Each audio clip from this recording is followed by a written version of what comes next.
Brigitte Macron, son rôle bien défini dans la politique française.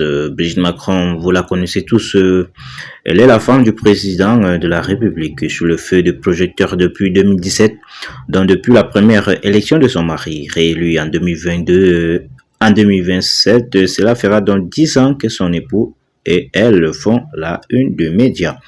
Pour cause, elle fait partie des personnalités publiques le plus médiatisées en France, d'une part parce qu'elle est la femme d'un président devenu très impopulaire, moins de 30% de satisfaction, mais aussi car elle a réellement un rôle médiatique auprès des Français.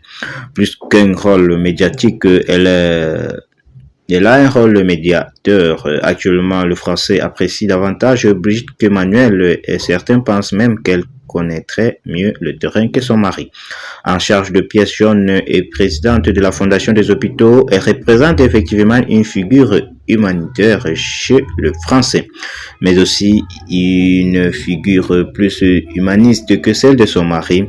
Premier soutien du président, Brigitte Macron prend souvent sa défense, mais aussi elle tempère très souvent ses propos, prend la température de la foule et tente le retour à la calmie sur le plateau télévisé.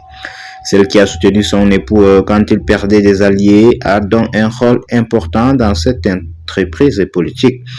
Mais avant d'être la femme du président, elle est avant tout une femme. Avant d'être un rôle politique, elle est une personne, même si beaucoup assurent qu'elle serait un homme, une rumeur infondée. Brigitte Macron est née sous le genre féminin, sous le nom de Brigitte Marie-Claude Trognier, en 1953. C'est 13 avril prochain. D'ailleurs, elle aura ses 73 ans, un sacré écart d'âge de 25 ans avec son compagnon, puisque Emmanuel Macron a 47 ans. Elle est née dans un milieu artisan, puisque sa famille détient une chocolaterie.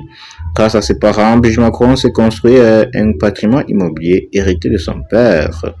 Avant d'être la femme du président, elle est surtout une passionnée des cultures françaises, adorant le classique de la littérature,